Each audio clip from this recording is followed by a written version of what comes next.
ദൈവനാമത്തിന് മഹത്വം ഉണ്ടായിരിക്കട്ടെ. ബഹുമാനപ്പെട്ട അച്ഛൻ, കൊച്ചമ്മ, പ്രിയ ദൈവജനമേ, ക്രിസ്തു യേശുവിൽ സ്നേഹവന്ദനം.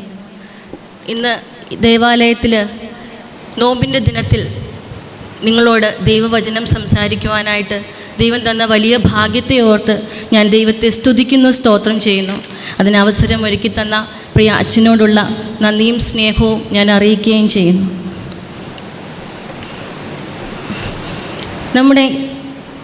നമ്മളെല്ലാവരും നോമ്പിൻ്റെ ദിനങ്ങളിലൂടെയാണ് കടന്നു പോകുന്നത്. നോമ്പെന്ന് പറയുന്നത് ഒരു അനുഭവമാണ്. ആ അനുഭവത്തിലൂടെ കടന്നുപോയി ആ അനുഭവത്തെ മുറുകെ പിടിക്കുമ്പോഴാണ് നോമ്പ് യഥാർത്ഥമുള്ളതായി തീരുന്നത്. അല്ലാതെ ആ അനുഭവത്തിലൂടെ കടന്നു പോയതിന് ശേഷം അതിനെ വിട്ടുകളഞ്ഞ് പിന്നീട് ജീവിക്കുമ്പോൾ അത് ഒരിക്കലും യഥാർത്ഥമായി തീരുകയില്ല. നോമ്പെന്ന് പറയുന്നത് ഒരു അനുഭവമാണ്. നമ്മുടെ അല്പസമയത്തെ ചിന്തയ്ക്കായിട്ട് ലൂക്കോസ് എഴുതിയ സുവിശേഷം 13-ാം അധ്യായം 6 മുതൽ 9 വരെയുള്ള വാക്യങ്ങൾ. ലൂക്കോസ് എഴുതിയ സുവിശേഷം 13-ാം അധ്യായം 6 മുതൽ 9 വരെ.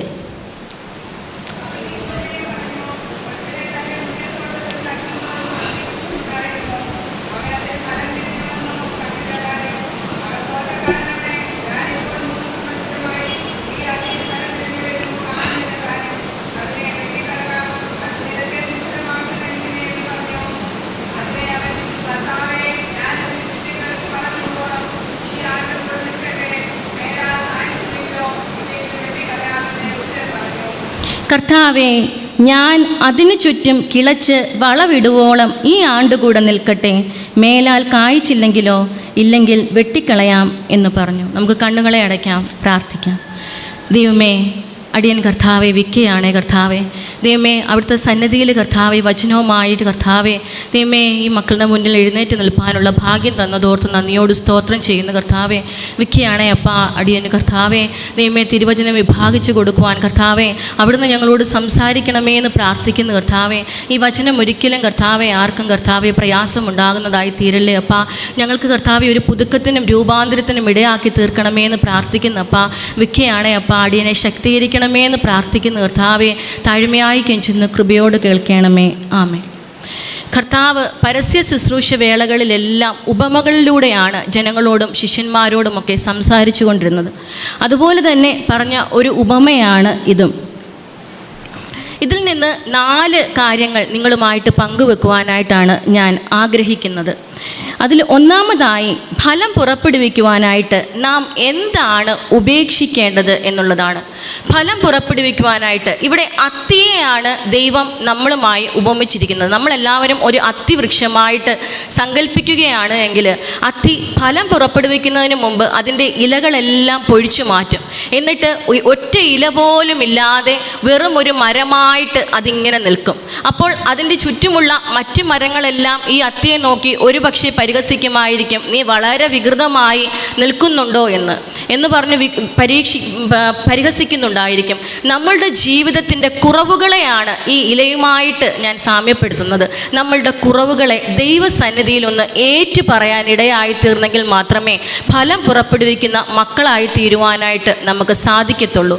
നമുക്ക് ഏത് തരത്തിലുള്ള കുറവുകളാണെന്ന് നമ്മൾ ദൈവസന്നിധിയിൽ ഒന്ന് ഇറക്കി വെക്കണം. കർത്താവേ, ഞങ്ങൾ പാപികളാണ്, ഞങ്ങളുടെ കുറവുകളെ ദൈവമേ ഞങ്ങളോട് ക്ഷമിക്കണമേ. ഞങ്ങൾ കുറവുകളെ നിന്റെ സന്നിധിയിലേക്കൊന്ന് ഇറക്കി വെക്കുകയാണ്.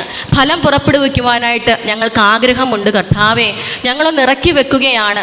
ഞങ്ങൾക്ക് മദ്യപാനത്തിൻ്റെ കുറവുകളായിരിക്കാം, ചിലപ്പോൾ പെട്ടെന്ന് ദേഷ്യം വരുന്ന ഒരു അനുഭവമായിരിക്കാം, ചിലപ്പോൾ കർത്താവേ ഞങ്ങൾ പലതരത്തിലുള്ള മറ്റുള്ളവരെ കുറ്റപ്പെടുത്തുന്ന ഒരു രീതിയിലൂടെ കടന്നു പോകുന്നവരായിരിക്കാം.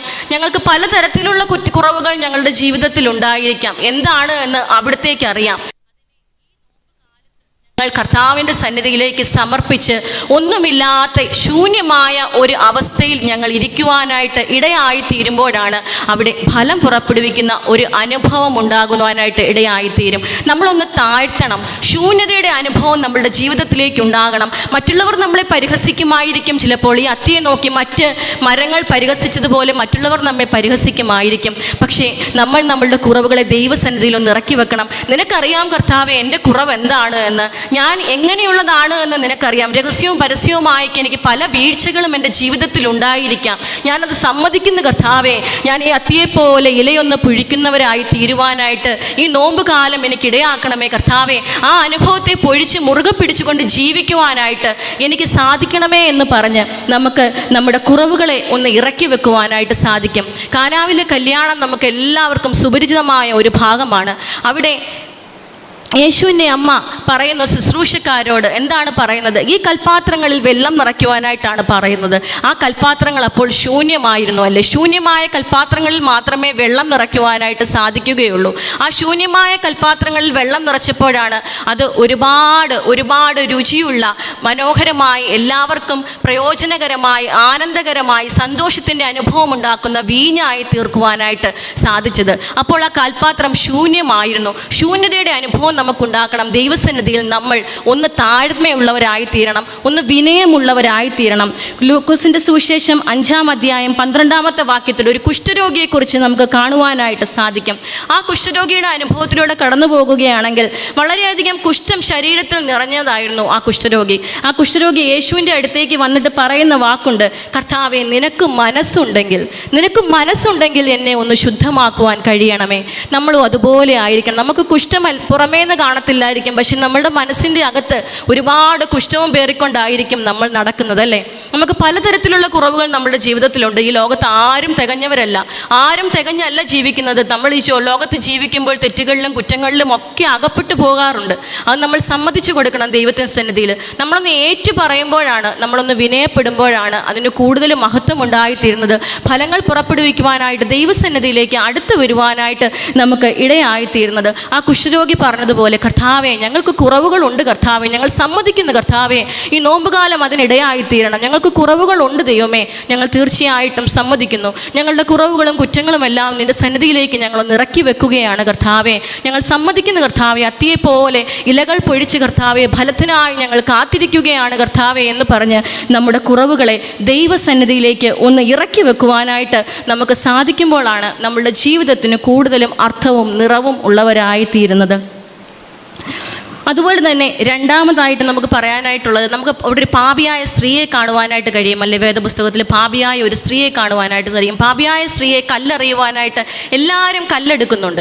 കല്ലെടുക്കുമ്പോൾ യേശു പറയുന്നുണ്ട്, നിങ്ങളിൽ പാപമില്ലാത്ത ആരാണെന്ന് വെച്ചാൽ ഇവർ നേർക്ക് കല്ലെറിയട്ടെ എന്ന് പറയുമ്പോൾ എല്ലാവരും കല്ല് താത്തുന്നു. കാരണം പാപമില്ലാത്തതായിട്ട് ഈ ലോകത്ത് ആരും തന്നെ ഇല്ല. നമ്മളൊക്കെ എന്ന് പറഞ്ഞാൽ എങ്ങനെയാണെന്നറിയാമോ? നമ്മുടെ കണ്ണിൽ വലിയ കോലുകളായിരിക്കും ഇരിക്കുന്നത്, പക്ഷെ നമ്മൾ കരട് തേടി പോവാണ്. മറ്റുള്ളവരുടെ കണ്ണിൽ എന്ത് കരടാണ് ഇരിക്കുന്നതെന്ന് തേടി പോകുന്ന ഒരു അനുഭവമാണ് ഇന്ന് ജീവിതത്തിൽ. ഇന്നെന്ന് പറയുന്നത് സോഷ്യൽ മീഡിയയിലൊക്കെ നമുക്ക് ഫോണൊക്കെ ഉണ്ട്. എവിടെ ഒരു കുറ്റം കണ്ടാലും അപ്പോൾ വീഡിയോ എടുക്കുക, അത് പോസ്റ്റ് ചെയ്യുക, എല്ലാവരെയും അറിയിക്കുക. ആ ഒരു അനുഭവത്തിലൂടെയാണ് കടന്നു പോകുന്നത്. കുറച്ച് പേര് നോക്കും, അതിൻ്റെ അടിയിൽ വന്ന് എന്ത് കമൻസാണ് ഇടുന്നത് എന്നാണ് കുറേ പേര് നോക്കുന്നത്. നമ്മളെല്ലാവരും ഇങ്ങനെ കല്ലുകളെടുത്ത് കല്ലും പേറി ജീവിക്കത്ത് മാത്രമേ ഉള്ളൂ. ആ കുറ്റം ചെയ്ത ആളെ ദൈവസന്നിധിയിൽ അനുദപിച്ച് ദൈവത്തിൻ്റെ അടുത്തെത്തിയാലും നമ്മളെല്ലാവരും കല്ലുകളും പറക്കിക്കൊണ്ട് ജീവിക്കുന്ന ഒരു അനുഭവത്തിലൂടെയാണ് കടന്നു പോകുന്നത്. പ്രിയജനമേ, നമ്മൾ ഓർക്കണം, നമ്മുടെ ജീവിതത്തിലും കുറവുകളുണ്ട്. മറ്റുള്ളവരുടെ കുറ്റങ്ങൾ കണ്ടുപിടിക്കാനല്ല നമ്മൾ ശ്രമിക്കേണ്ടുന്നത്. ആര് കുറേ നന്മകൾ ചെയ്താലും അതിനകത്തിൽ ഒരു കുറ്റമുണ്ടെങ്കിൽ അവരെ നമ്മൾ ക്രൂശിക്കുവാനായിട്ടാണ് നോക്കുന്നത്. മറ്റുള്ളവരുടെ കുറ്റം മറ്റുള്ളവരുടെ ചെവിയിൽ പോയി പറയുവാനായിട്ടാണ് നമുക്ക് കൂടുതലായിട്ടും വെമ്പലുള്ളത്. പക്ഷെ നമ്മൾ ചിന്തിക്കേണ്ടുന്ന ഒരു കാര്യമുണ്ട്. നമ്മുടെ ജീവിതത്തിലെ കുറവുകളെ നമ്മൾ ആദ്യം ഒന്ന് തിരിഞ്ഞു നോക്കി ഇലകൾ പൊഴിക്കുന്നവരായി തീരുവാനായിട്ട് നമുക്ക് സാധിക്കുന്നുണ്ടെങ്കിൽ ഈ നോമ്പ് കാലം അനുഗ്രഹമായി തീരും. അതിനെ മുറുകെ പിടിച്ചുകൊണ്ട് ജീവിക്കുമ്പോഴാണ് ഈ നോമ്പ് കാലത്തിൽ അനുഗ്രഹം ഉണ്ടാകുന്നത്. രണ്ടാമതായിട്ട് നമുക്ക് ഫലം പുറപ്പെടുവിക്കുവാൻ എന്തെല്ലാമാണ് സ്വീകരിക്കേണ്ടത് എന്നുള്ളതാണ്. ഫലം പുറപ്പെടുവിക്കുവാനായിട്ട് നമ്മൾ വെറുതെ ഇല പൊഴിച്ച് നിന്നാൽ മാത്രം പോരാ. നമ്മൾ സ്വീകരിക്കേണ്ടതായിട്ടുള്ള കുറച്ച് കാര്യങ്ങൾ കൂടിയുണ്ട്. ഒന്നാമതായിട്ട് നമ്മുടെ ജീവിതത്തിൽ പ്രാർത്ഥന എന്ന അനുഭവം ഉണ്ടായിരിക്കണം. പ്രാർത്ഥന വളരെ ഇമ്പോർട്ടൻ്റ് ആയിട്ടുള്ള ഒരു കാര്യമാണ്. പ്രാർത്ഥനാ ജീവിതം വളരെ ഇമ്പോർട്ടൻ്റ് എന്ന് വെച്ചാൽ നമ്മുടെ ജീവിതത്തിൽ വളരെ ഇമ്പോർട്ടൻ്റ് ആയിട്ടുള്ളൊരു കാര്യമാണ്. പ്രാർത്ഥന ഇല്ലെങ്കിൽ നമ്മളുടെ ജീവിതത്തിൽ ഏതുമില്ല. അത്തി ഇലകളെല്ലാം പൊഴിച്ചതിന് ശേഷം അത് മൗനമായി നിന്നുകൊണ്ട് ആ ഉടമസ്ഥൻ കൊടുക്കുന്ന വളവും വെള്ളവും എല്ലാം വലിച്ചെടുത്ത് ഫലത്തിന് വേണ്ടി കാത്തിരിക്കുന്നത് പോലെ നമ്മൾ ദൈവസന്നിധിയിൽ താഴ്മയും വിനയവും ഉള്ളവരായി തീർന്ന് പ്രാർത്ഥനാ ജീവിതം നയിക്കുമ്പോഴാണ് നമ്മളുടെ ജീവിതം കൂടുതൽ അർത്ഥവത്തായിത്തീരുന്നത്.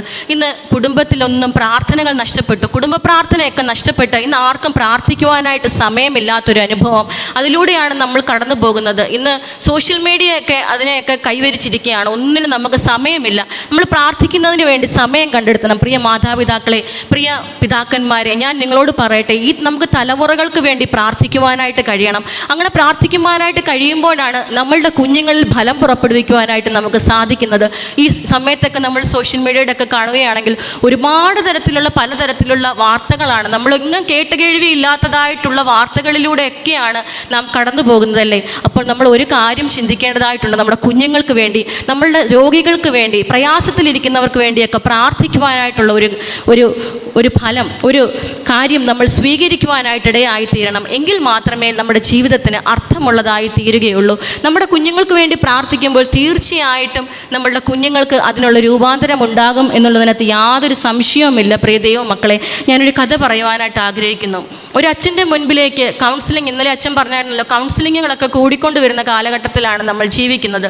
ഒരു അച്ഛൻ്റെ മുൻപിലേക്ക് ഒരു മാതാവും പിതാവും തൻ്റെ മകനെയും കൊണ്ട് വരുവാനായിട്ടിടയായിത്തീർന്നു. അവർ വളരെയധികമായിട്ട് കരയുകയാണ്. അച്ഛൻ ചോദിച്ചു, എന്താ കാര്യം, എന്തിനാണ് മോനുമായിട്ട്? അവർക്ക് ഒറ്റ മകനേ ഉള്ളൂ. അവർ വളരെയധികം വിഷമിച്ചു. എന്താണ് എന്ന് അച്ഛൻ ചോദിച്ചപ്പോൾ പറഞ്ഞു, ഡ്രഗ്സിന് കോളേജിൽ നിന്നും ഇവനെ സസ്പെൻഡ് ചെയ്യുകയാണ്, ഡ്രഗ്സിന് എൻ്റെ ഉപയോഗിച്ചെന്നും പറഞ്ഞുകൊണ്ട് അവർക്ക്. പക്ഷേ ഇവൻ ഡ്രഗ്സ് ഉപയോഗിച്ചിട്ടില്ല എന്നാണ് പറയുന്നത്. പക്ഷേ ഇവൻ്റെ കൂടെ താമസിച്ച വ്യക്തി ഡ്രഗ്സ് ഉപയോഗിച്ചെന്നും പറഞ്ഞ് പിടിച്ച് പോലീസിൻ്റെ പിടിയിലൊക്കെ ആയി. പക്ഷേ ഇവൻ അത് ചെയ്തിട്ടില്ല എന്നവൻ പറഞ്ഞു. പക്ഷേ പോലീസൊന്നും ഇവനെ പിടിച്ചില്ല. പക്ഷേ അവരുടെ കോളേജുകാർക്ക് ഇവനെ ഭയങ്കരമായിട്ട് സംശയമുള്ളത് കൊണ്ട് ഇവനെ സസ്പെൻഡ് ചെയ്തു. അമ്മ കരഞ്ഞുകൊണ്ട് പറഞ്ഞു, ഇവനാണെങ്കിൽ എപ്പോഴും തോറ്റ് സപ്ലിയൊക്കെ എഴുതി ഇങ്ങനെ കിടക്കുവാണ്, ഞങ്ങൾ വളരെ പ്രയാസപ്പെട്ട് പൈസയൊക്കെ മുടക്കിയാണ് ഇവനെ അതിലേക്ക് അയച്ചത്. അച്ഛനൊന്ന് ചോദിക്കണം, ഇവൻ ഡ്രഗ്സ് ഉപയോഗിച്ചിട്ടുണ്ടോ എന്ന് ഞങ്ങൾക്ക് വളരെയധികം സംശയമുണ്ട്. അച്ഛന് ഒരു പ്രാവശ്യമെങ്കിലും ഇതൊന്ന് ചോദിച്ചു, ഒന്ന് മനസ്സിലാക്കണം, ഞങ്ങൾ ചോദിച്ചിട്ടൊന്നും അവനൊന്നും പറയുന്നില്ല, അച്ഛനൊന്ന് ചോദിക്കണമെന്ന് പറഞ്ഞു. നിങ്ങൾ പുറത്തേക്ക് ഇരിക്കുന്ന പറഞ്ഞ് അച്ഛൻ അവനെ വിളിച്ച് കുറേ നേരം സംസാരിച്ചു. അവനിങ്ങനെ ഓരോ കാര്യങ്ങൾ പറയുന്ന സമയത്ത് അവൻ പറഞ്ഞു, ഈ ഡ്രഗ്സ് കൂടുതലായിട്ട് ഇവിടെ ഉപയോഗിക്കുന്നത് എക്സാമിൻ്റെ സമയത്താണ്. കാരണം മറ്റു കുഞ്ഞുങ്ങൾക്ക് ഇത് കൊടുത്തിട്ട് പറയും, ഇത് നിങ്ങൾ കഴിക്കുകയാണെങ്കിൽ തീർച്ചയായിട്ടും നിങ്ങൾക്ക് എക്സാം നന്നായിട്ട് എഴുതാനായിട്ട് സാധിക്കും എന്നൊക്കെ പറഞ്ഞാണ് ഈ ഡ്രഗ്സ് കൊണ്ടുവരുന്ന കുഞ്ഞുങ്ങൾ മറ്റു കുഞ്ഞുങ്ങൾക്കൊക്കെ ഷെയർ ചെയ്യുന്നത്. അതിന് അച്ഛൻ ചോദിച്ചു, ഇത്രയൊക്കെ നീ തോറ്റ് കിടക്കുന്ന നിനക്ക് ഇത് ഉപയോഗിക്കാനായിട്ട് ഒരിക്കൽ പോലും തോന്നിയിട്ടില്ലയോടാന്ന് ചോദിച്ചപ്പോൾ അവൻ പറഞ്ഞ ഒരു വാക്കുണ്ട്, അച്ഛാ, ആ പുറത്ത് നിൽക്കുന്ന എൻ്റെ അമ്മയുണ്ടല്ലോ, അമ്മയുടെ മുഖത്തേക്ക് ഞാനൊന്ന് നോക്കി. അമ്മയുടെ മുഖത്തേക്ക് അച്ഛനൊന്ന് ശ്രദ്ധിച്ച് നോക്കിയിട്ടുണ്ടോ? അത് തീരെ പാവം പിടിച്ച ഒരമ്മയാണ് എൻ്റെ അമ്മ. എൻ്റെ അമ്മ എനിക്ക് വേണ്ടി കരയുന്ന ഒരു മുഖമുണ്ട് ദൈവസന്നിധിയിൽ. അത് എൻ്റെ മനസ്സിലേക്ക് കടന്നു വരുമ്പോൾ ഒരിക്കലും ഇത് ഉപയോഗിക്കുവാനായിട്ട് എനിക്ക് തോന്നിയിട്ടില്ല അച്ഛാ എന്ന് അവൻ പറഞ്ഞു. നമ്മുടെ മക്കൾക്ക് വേണ്ടി നമ്മൾ കരയുമ്പോൾ തീർച്ചയായിട്ടും അതിൻ്റെ ഫലം എവിടുന്നെങ്കിലും നമ്മുടെ മക്കൾക്ക് കിട്ടുമെന്നുള്ളതിനകത്ത് യാതൊരു സംശയവുമില്ല. പ്രാർത്ഥന എന്ന് പറയുന്നത് ദൈവവും നമ്മളുമായിട്ടുള്ളൊരു ബന്ധമായി തീരണം. പ്രിയ സഹോദരങ്ങളെ, നമ്മളും ദൈവവുമായിട്ടൊരു ബന്ധമാണ്. ആരും ഇല്ലാതിരിക്കുമ്പോൾ നമ്മൾ ഒറ്റയ്ക്ക് പോയി ദൈവസന്നിധിയിൽ കുറച്ചു നേരം ഇരുന്ന് പ്രാർത്ഥിക്കണം. അതൊരു പ്രത്യേക അനുഭവമാണ്. ആ അനുഭവത്തെ ഈ നോമ്പിൻ്റെ കാലത്തിൽ ഞാൻ നേരത്തെ ഒന്ന് ക്രിസ്റ്റിയെ നമ്മൾ കുടുംബ പ്രാർത്ഥനയൊക്കെ നടത്തും. പക്ഷേ നോമ്പിൻ്റെ കാലത്തിൽ ഞാൻ പ്രാർത്ഥിക്കുമ്പോൾ എപ്പോഴും നമ്മൾ നോമ്പ് പുസ്തകമൊക്കെ എടുത്തു വെച്ച് പാടും. അപ്പോൾ ഏറ്റവും കൂടുതൽ കാണാതെ പഠിച്ചിരിക്കുന്ന ഒരു പാട്ടുണ്ട്, ശയന നമസ്കാരം. അത് പാടാൻ ഏറ്റവും ഇഷ്ടമാണ് ക്രിസ്റ്റിക്ക്. അപ്പം ഞാൻ ചിന്തിച്ചു, ഈ ഒരു കാര്യം ഞാൻ ഇനിയും തുടർന്ന് ഞാൻ ഇടയ്ക്ക് സമയമുള്ളപ്പോൾ എൻ്റെ കുഞ്ഞിനെയും കൂടെ വിളിച്ചിരുത്തി പ്രാർത്ഥിക്കുമ്പോൾ അത് എനിക്ക് അനുഗ്രഹമാണ്. ഈ നോമ്പ് കഴിയുന്നതോടുകൂടി ഞാൻ വിട്ടുകളഞ്ഞാൽ അതെൻ്റെ അനുഭവമല്ല, അത് ഞാൻ കൂടെ ചേർക്കുന്നതാണ്. നോമ്പൊരു അനുഭവമാണ്. അത് കൂടെ ചേർത്ത് പിടിക്കുമ്പോഴാണ് അതിന് കൂടുതൽ അർത്ഥവത്തായി തീരുന്നത്. നമ്മളുടെ കുഞ്ഞുങ്ങൾക്ക് നമ്മൾ പ്രാർത്ഥിക്കുകയാണെങ്കിൽ തീർച്ചയായിട്ടും അതിനുള്ള പ്രതിഫലം ദൈവം തരുമെന്നുള്ളതിന് യാതൊരു സംശയവുമില്ല. എൻ്റെ അപ്പനും അമ്മയും ഞങ്ങൾക്ക് വേണ്ടി ഒരുപാട് കരഞ്ഞ് പ്രാർത്ഥിക്കുന്നതായിട്ട് ഞാൻ കണ്ടിട്ടുള്ള കാര്യമാണ്. അച്ഛനും ഞാനും ആ ഒരു ബലത്തിൽ തന്നെയാണ് ഇന്നും ജീവിക്കുന്നതെന്നുള്ള നെഞ്ചത്ത് കൈവച്ച് ഞങ്ങൾക്ക് പറയുവാനായിട്ട് സാധിക്കുന്ന ഒരു കാര്യമാണ്. സാധാരണ അമ്മമാരാണ് ഏറ്റവും കൂടുതൽ കണ്ണീരൊഴുക്കി പ്രാർത്ഥിക്കുന്നതല്ലേ, അതുപോലെ തന്നെ എൻ്റെ അപ്പനും കണ്ണീരൊഴുക്കി ദൈവസന്നിധിയിൽ ദൈവത്തോട് പ്രാർത്ഥിക്കും. കാരണം രോഗികൾക്കും മറ്റുള്ളവർക്കും വേണ്ടി ദൈവസന്നിധിയിൽ കരഞ്ഞ് പ്രാർത്ഥിക്കുന്ന 4 മണിക്കൊക്കെ ഞങ്ങൾ ചിലപ്പോൾ ഒന്നിന് പോകാൻ വേണ്ടിയൊക്കെ എഴുന്നേൽക്കുമ്പോൾ ഇവർ രണ്ടുപേരും കൂടെ ചിലപ്പോൾ ഇരുന്ന് പ്രാർത്ഥിക്കുന്നതായിരിക്കും മിക്കവാറും ഞങ്ങൾക്ക് കാണുവാനായിട്ട് സാധിക്കുന്നത്. അതൊരു പ്രത്യേക അനുഭവമാണ്. നമ്മളുടെ കുടുംബത്തിൽ ചിലപ്പോൾ പലതരത്തിലുള്ള പ്രശ്നങ്ങളും പ്രയാസങ്ങളും ഒക്കെ ഉണ്ടായിരിക്കാം. നമ്മുടെ കുടുംബത്തിനെ അകറ്റുന്ന ഒരുപാട് വിഷയങ്ങൾ ഉണ്ടായിരിക്കാം. പക്ഷെ നമ്മുടെ പ്രാർത്ഥന നമ്മൾ ചേർത്ത് പിടിക്കുകയാണെങ്കിൽ തീർച്ചയായിട്ടും നമ്മുടെ കുടുംബത്തിലുള്ളവരിൽ നിന്നും ഫലങ്ങൾ പുറപ്പെടുവിക്കുവാനായിട്ട് നമുക്ക് സാധ്യമായി തീരും. പ്രിയ ദൈവജനമേ, മൂന്നാമതായിട്ട് ഞാൻ നിങ്ങളുമായിട്ട് പങ്കുവെക്കുവാനായിട്ട് ആഗ്രഹിക്കുന്നത് ഫലം എവിടെയെല്ലാം പുറപ്പെടുവിക്കണം എന്നുള്ളതാണ്. ഫലം നമ്മൾ എവിടെയെല്ലാം പുറപ്പെടുവിക്കണം. ഈ അത്തിയാണെങ്കിൽ ഇലകളെല്ലാം പൊഴിച്ച് ഇങ്ങനെ നിൽക്കുമ്പോൾ അതിൻ്റെ വെള്ളവും എല്ലാം വലിച്ചെടുത്ത് ദൈവം നല്ല കാകളൊക്കെ ഇതിന് കൊടുക്കുമ്പോൾ അതിനകത്ത് കുറേ ജീവജാലങ്ങളൊക്കെ വന്നിരുന്ന ഈ അത്തിഫലം കായ്ക്കും, ഭക്ഷിക്കും. അവർക്കൊക്കെ ഭയങ്കര സന്തോഷമാണ്. അതേപോലെ നമ്മളുടെ ജീവിതത്തിൽ നമുക്ക് ലഭിക്കുന്ന ഫലങ്ങൾ മറ്റുള്ളവരുമായിട്ട് പങ്കുവെക്കുവാനായിട്ട് നമുക്ക് സാധിക്കുന്നത് വളരെ ഒരു പ്രത്യേക അനുഭവമാണ്. നമ്മുടെ ജീവിതത്തിലുള്ള നല്ല ഫലങ്ങളെ പൂട്ടിവെക്കുവാനല്ല, അത് മറ്റുള്ളവർക്ക്. ഇന്ന് സൺഡേ സ്കൂളിനൊക്കെ കുഞ്ഞുങ്ങളൊക്കെ കുറഞ്ഞു വരുന്ന ഒരു കാലഘട്ടത്തിലാണ് ജീവിക്കുന്നത്. മാതാപിതാക്കളെ നിങ്ങളോട് ഞാൻ പറയട്ടെ, നമ്മുടെ സൺഡേ സ്കൂളിനൊക്കെ കുഞ്ഞുങ്ങളെ കൊണ്ടുവരുമ്പോഴാണ് നമ്മളിൽ നിന്നുള്ള ഫലം അവരിലേക്ക് പുറപ്പെടുവിക്കുവാനായിട്ട് നമുക്ക് സാധിക്കുന്നത്. അങ്ങനെ ഫലം നമ്മുടെ കുടുംബത്തിൽ നമുക്ക് പ്രയാസങ്ങളും പ്രശ്നങ്ങളും ഒക്കെ ഉണ്ടായിരിക്കാം. നമ്മളുടെ കുടുംബത്തിൽ നമ്മളുടെ ഒരു പ്രാർത്ഥനയുടെ ബലത്തിലായിരിക്കാം നമ്മളുടെ കുടുംബങ്ങളൊക്കെ ഇങ്ങനെ രൂപാന്തരപ്പെട്ട് ഒരുമിച്ച് ചേർക്കപ്പെട്ട് നമുക്ക് കൊണ്ടുപോകുവാനായിട്ട് നമുക്ക് സാധിക്കുന്നത്. ആ വീട്ടിൽ ഒരാളുടെ പ്രാർത്ഥന മതി ആ കുടുംബം രക്ഷപ്പെടുവാനായിട്ട്. ഒറ്റൊരാളുടെ പ്രാർത്ഥന മതി. അതുപോലെ നമ്മുടെ പ്രാർത്ഥനയും നമ്മുടെ ഫലങ്ങളും മറ്റുള്ളവരിലേക്ക്, നമ്മളുടെ ഇടവക, നമ്മുടെ സമൂഹം, നമ്മളുടെ കൂടെയുള്ള കൂട്ടുകാർ എല്ലാം അനുഗ്രഹമായി തീരണമെങ്കിൽ നമ്മളുടെ ഫലങ്ങൾ നമുക്ക് പുറപ്പെടുവിക്കുവാനായിട്ട് മറ്റുള്ളവരിലേക്ക് പങ്കുവെക്കുവാനായിട്ടും സാധിക്കുമ്പോഴാണ് അത് കൂടുതൽ അർത്ഥവത്തായി തീരുന്നത്. അതുപോലെ തന്നെ നമുക്ക് എപ്പോഴും ഇപ്പോൾ സമ്പാദിച്ചു കൂട്ടുന്ന ഒരു അനുഭവമാണ്. ഈ പള്ളിയിലാണെങ്കിൽ എനിക്ക് തോന്നുന്നു നേരത്തെ കുഞ്ഞു പള്ളിയായിരുന്നു. ആ സമയത്ത് ഇതിനെക്കാട്ടിലും കൂടുതൽ ആളുകൾ നോമ്പുകാല പ്രാർത്ഥനയ്ക്ക് വന്നിട്ടുണ്ടായിരുന്നെന്ന് തോന്നുന്നു. നമുക്കിപ്പം വലിയ പള്ളിയായപ്പോൾ നമുക്ക് പ്രാർത്ഥനയ്ക്ക് വരുവാനായിട്ടൊന്നും ഇപ്പം സമയമില്ലാത്തൊരവസ്ഥ. അതാണ് ഇപ്പം. കാരണം നമുക്ക് ഒരുപാട് കാര്യങ്ങൾ നമുക്ക് ജീവിതത്തിലേക്ക് അനുഗ്രഹങ്ങൾ ദൈവം തരുമ്പോൾ നമുക്ക് മറ്റുള്ളവരുമായിട്ട് പങ്കുവെക്കുവാനായിട്ടും അതിനൊക്കെ നമുക്കൊരു മനസ്സ് നമുക്ക് ഉണ്ടാകേണ്ടത് ആവശ്യമാണ്. നമുക്ക് ഇന്നത്തെ അമ്മച്ചിമാരാണെങ്കിൽ പാത്രങ്ങളൊക്കെ ഇങ്ങനെ പൂട്ടി വെക്കുന്നതായിട്ട് കാണുവാനായിട്ട് സാധിക്കും. ആരെങ്കിലുമൊക്കെ കടന്നു വരും അവിടെ ഇരിക്കട്ടെ എന്നും പറഞ്ഞുകൊണ്ട്. പക്ഷെ ആരും ഒട്ട് വരുത്തുമില്ല. അമ്മച്ചി മരിച്ചു പോയാലും നമ്മളൊക്കെ അങ്ങ് സ്വർഗത്തിലെത്തിയാലും ആ പാത്രങ്ങൾ ആ ഷെൽഫിൽ തന്നെ പൊടി അടിച്ചിരിക്കും. ആ ഒരു അനുഭവമാണ്. വീണ്ടും വീണ്ടും വേണം എന്നുള്ള രീതിയിൽ, അല്ലെങ്കിൽ നമുക്കുള്ളതിനെ ഇങ്ങനെ പൊത്തിപ്പിടിച്ചുകൊണ്ടിരിക്കുവാണ്. നമുക്ക് ഒന്നുമില്ല, നമ്മുടെ കയ്യിൽ ഒരു 50 രൂപയുള്ളെങ്കിലും ഒരാൾക്ക് കൊടുത്ത് നമുക്ക് അറിയാതെ, ആരും അറിയാതെ, യേശുവും നമ്മളും മാത്രം അറിഞ്ഞ് ഒരാൾക്ക് ഇത് ഇരിക്കട്ടെ, അല്ലെങ്കിൽ എൻ്റെ കയ്യിൽ ഇത്രയേ ഉള്ളൂ, ഇത് നിൻ്റെ കയ്യിൽ ഇരിക്കട്ടെ, നിനക്ക് ആവശ്യമുണ്ടെന്നറിയാം എന്ന് പറഞ്ഞ് നമ്മൾ കൊടുക്കുമ്പോൾ നമുക്ക് വേറെ ആരോടും പറയേണ്ട കാര്യമില്ല, ആരെയും ബോധിപ്പിക്കേണ്ട ആവശ്യവുമില്ല. ദൈവവും ആ കൊടുക്കുന്നവർ മാത്രം അറിഞ്ഞാൽ മതി. അങ്ങനെ കൊടുക്കുമ്പോഴാണ് അത് നമുക്ക് കിട്ടുന്നത്. നമുക്ക് ദൈവത്തിൽ നിന്നും മറ്റുള്ളവർക്ക് വേണ്ടി പങ്കുവെക്കുമ്പോഴാണ് അത് കൂടുതൽ അനുഗ്രഹമായി തീരുവാനായിട്ട് ഇടയായിത്തീരുന്നത്. സാധു കൊച്ചുഞ്ഞുപദേശിയുടെ ഒരു പാട്ടുണ്ട്. കൊട്ടാരമായാലും വിട്ടേ മതിയാകൂ, കോട്ടയ്ക്കകത്തേക്കും മൃത്യു ചെല്ലും, 10,000 നീല പൊക്കിപ്പണിതാലും അതിനുള്ളിലും മൃത്യു കയറിച്ചെല്ലും, ചെറ്റപ്പുരയതിൽ പാർക്കുന്ന വീട്ടിലും മുറ്റും മരണത്തിനധീനനായി.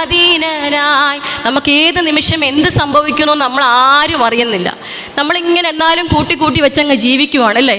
നമുക്ക് എന്താണ് സംഭവിക്കുന്നതെന്ന് നമുക്കൊന്നും അറിയത്തില്ല. എന്നാലും നമ്മൾ കൂട്ടി വെച്ച് വീണ്ടും നമുക്ക് ദൈവസന്നിധിയിൽ വരുവാനായിട്ടൊന്നും സമയമില്ല. നമുക്ക് കൂട്ടിവെക്കുന്നതിന് വേണ്ടി നമ്മൾ ഓടിക്കൊണ്ടിരിക്കുന്ന ഒരു അനുഭവത്തിലൂടെയാണ് നാം കടന്നു പോകുന്നത്.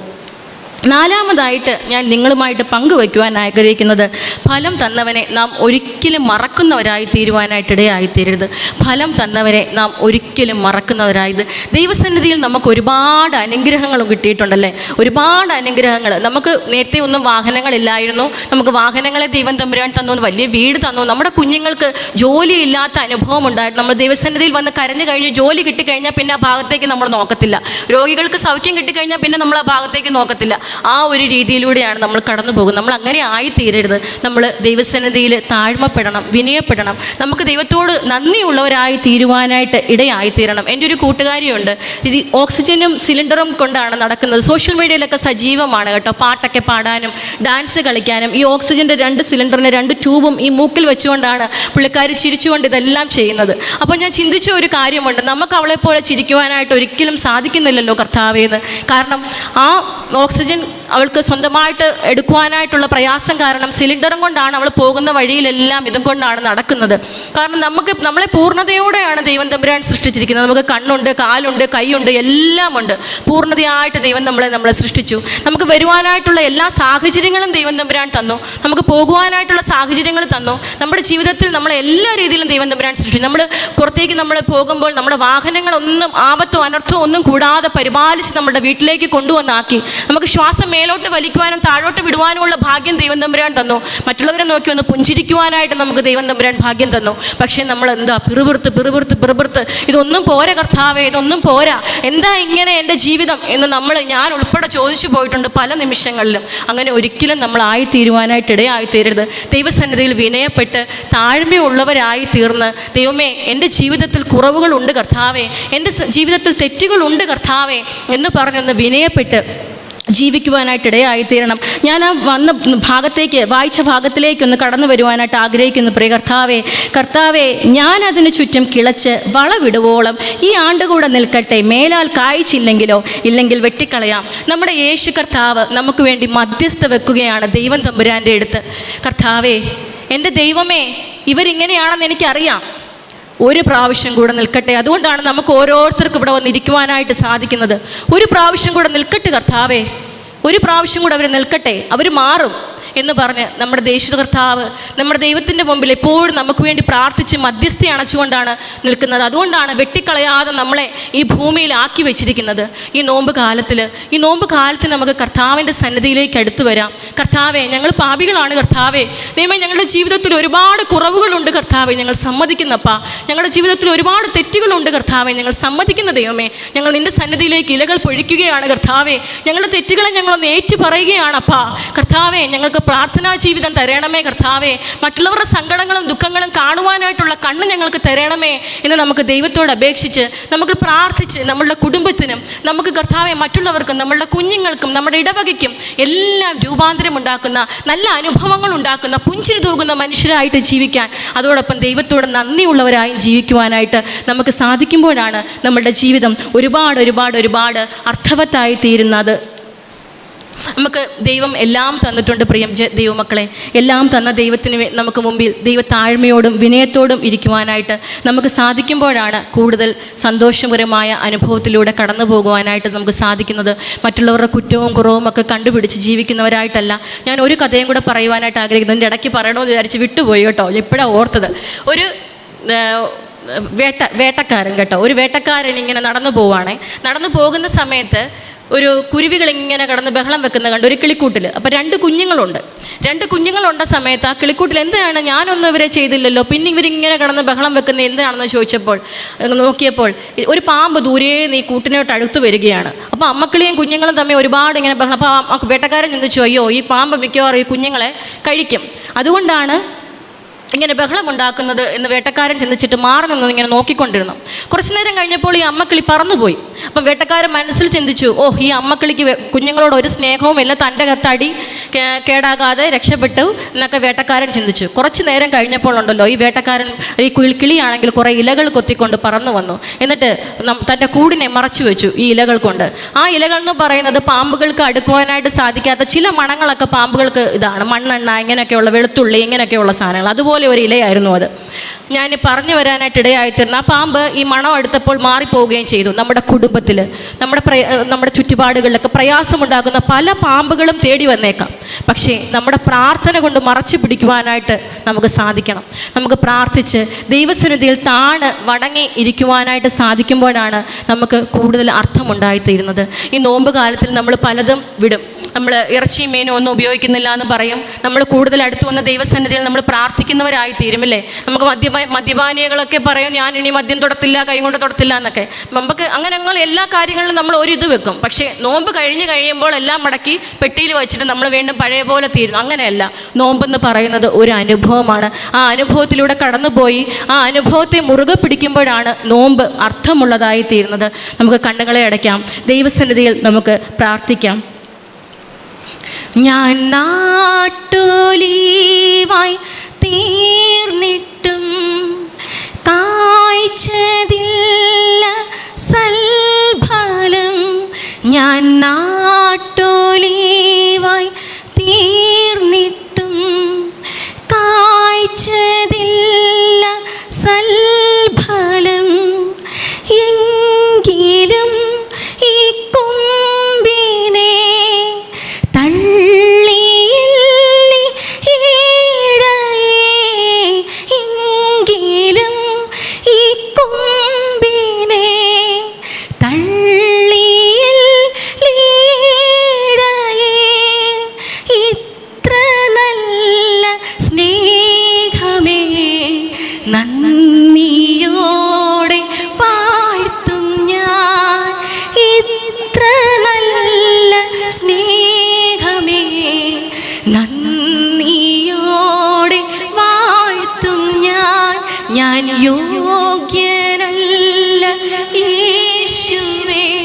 നിൻ സ്നേഹം പ്രാപിപ്പാൻ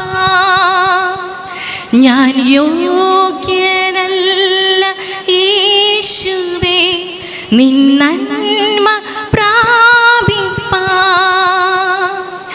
എങ്കിലും നീ സ്നേഹിച്ചു, എങ്കിലും നീ മാനിച്ചു, എങ്കിലും നീ സ്നേഹിച്ചു, എങ്കിലും നീ മാനിച്ചു. ഇത്ര നല്ല സ്നേഹമേ നന്ദിയോടെ വാഴ്ത്തും ഞാൻ.